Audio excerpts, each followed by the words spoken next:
जी, परिचय बताइए। मेरा नाम पंडित अजीत कुमार पांडे, मैं प्रदेश अध्यक्ष बीएसएस परशुराम सेना। मऊ जनपद में जो प्रकरण चल रहा है रागिनी मिश्रा को लेकर के, आपसे सांसद जी से बात हुई थी, क्या क्या मैटर और क्या चल रहा है उसमें? देखिए, इस मामले की जितनी निंदा की जाए उतनी कम है।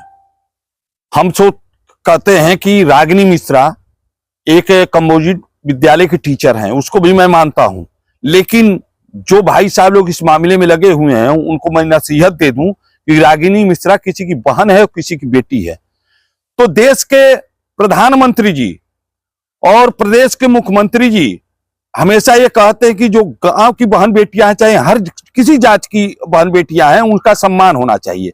लेकिन मऊ के कुछ लोग हम देख रहे हैं कि खास तौर से ब्राह्मणों को टारगेट करके, ब्राह्मणों को बदनाम करने के लिए, ब्राह्मणों को बेइज्जत करने के लिए ऐसा कृत्य कर रहे हैं। ब्राह्मणों की बात कर रहे हैं? केवल ब्राह्मणों की इसलिए मैं बात कर रहा हूं क्योंकि कुछ दिन पहले आपको मैं बता दूं, एक डॉक्टर ब्राह्मण थे, इन्हीं लोगों के द्वारा अपमान किया गया। यही लोग अपमान करवाए थे उस ब्राह्मण का, और वहां सांसद भी जाकर, यहाँ के जो वर्तमान सांसद है राजू राय जी, वो भी चीज को नहीं समझ पाए, वो भी जाकर अपमान किए। आज जो मामला चल रहा है रागिनी मिश्रा, आप बताइए, जनपद में बहुत विद्यालय हैं, अन्य विद्यालयों पर क्यों नहीं चेकिंग की गई? ये लोग जाकर क्यों नहीं किए? बस टारगेट करके रागिनी मिश्रा को बदनाम करने के लिए, रागिनी मिश्रा को बेइज्जत करने के लिए ये लोग ये कृत्य कर रहे हैं। और मैं आपके चैनल के माध्यम से स्पष्ट कर दूं, अगर ये कृत्य नहीं रुका, आज बीएसएस परशुराम सेना मैदान में आ गई है, और इसलिए आई है बीएसएस परशुराम सेना बहन बेटियों के सम्मान में, और परशुराम सेना मैदान में किसी की बहन हो, किसी की बेटी हो, उसका इज्जत को नीलाम नहीं करना चाहिए और ऐसे बदनाम और ऐसे बेइज्जत नहीं करना चाहिए। तो खास तौर से उन लोगों को मैं चेतावनी दे दूं कि अभी समय है, आपको भ्रष्टाचार उजागर करना है।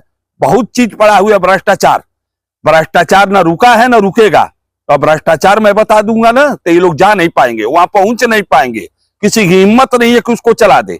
लेकिन ये विगत कुछ दिनों से बस मात्र रागिनी मिश्रा, रागिनी मिश्रा, रागिनी मिश्रा, मैं देखते देखते परेशान हो गया। उसके बाद मैंने देखा कि हरिनारायण राजभर जी को उन्होंने स्पष्ट कहा है, मैं सम्मान करता हूं, एक बुजुर्ग आदमी है, और उन्होंने स्पष्ट कहा कि मेरे घर लोग आकर मुझे ऐसा ऐसा कृत्य करवाए। अरे तो आप हरिनारायण राजभर जी से बात किए, मान लीजिए सांसद जी हैं, और आप ब्राह्मण नेता भी ने भी तो आरोप लगाया है।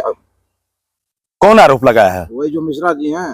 देखिए ये जो उज्जवल मिश्रा, हरिनारायण राजभर जी, इन लोगों को गुमराह करके वहां पर ले गया गया, क्योंकि हरिनारायण राजभर जी ने स्पष्ट कहा कि भाई साहब मुझे जानकारी नहीं थी उस लड़की के बारे में, उन कथावाचक, मैंने उनको डिटेल बताया तो उन्होंने स्वीकार कर लिया। अगर आदमी माफी मांग लेता है तो जानते हैं हम ब्राह्मण है, माफ करना भी जानते हैं, हम ब्राह्मण है, माफ भी करना चाहते हैं। उज्जवल से भी बात हुई, उज्जवल ने भी कहा भैया मुझे जानकारी नहीं थी।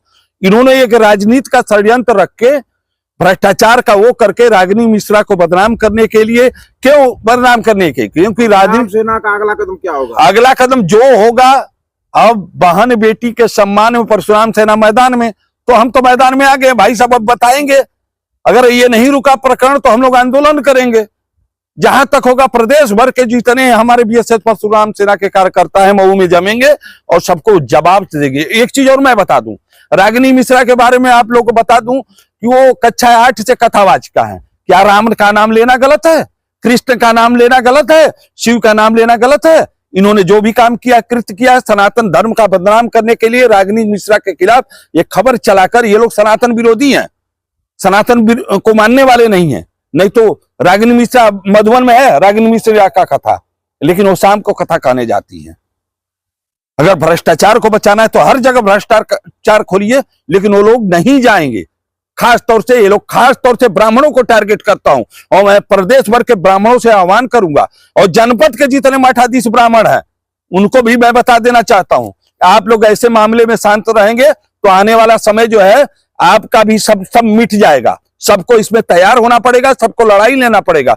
और मैं अपने दम पर, और देखिए परशुराम सेना, बीएसएस परशुराम सेना किसी भी लड़ाई लड़ने के लिए हमेशा तैयार है और तैयार रहेगी। अधिकारियों से बात हुई थी आपसे? देखिए अभी तक इस प्रकरण में आपसे मैं बता दूं, किसी अधिकारी से मैं बात नहीं किया और बात भी नहीं करूंगा। जो न्यायिक व्यवस्था है उस पर मेरा अधिकार नहीं कि मैं हस्तक्षेप करूं। न्यायिक व्यवस्था, शासन प्रशासन का जो काम है वो करेगा। मैं उन लोगों से आज भी मैं स्पष्ट बोल रहा हूं कि उन लोगों से सख्त आदेश और निर्देश और निवेदन है कि ये बंद करें, किसी भी बहन बेटी का शिक्षा लेदर करना बंद करिए। वो किसी जाति और धर्म की है, बहन बहन है, बेटी बेटी। अगर उनके घर की बहन बेटियों के साथ ऐसा किया जाता, सोशल मीडिया पर चलाया जाता, तो भी नहीं बर्दाश्त करते। तो इसलिए मैं कहूंगा कि ये सब बंद करिए। अगर खुराफात करना है तो बहुत भ्रष्टाचार के केंद्र है, आईटीओ में चले जाइए। क्यों नहीं आईटीओ में जाते हैं? सदर हॉस्पिटल में क्यों नहीं जाते हैं अन्य बिरादरी के डॉक्टर? बस दो ही लोग, एक रागिनी मिश्रा, एक तिवारी जी, उसके अलावा और कोई नहीं मिलता है। ये लोग टारगेट करके ब्राह्मणों के खिलाफ षड्यंत्र रच के काम करते हैं।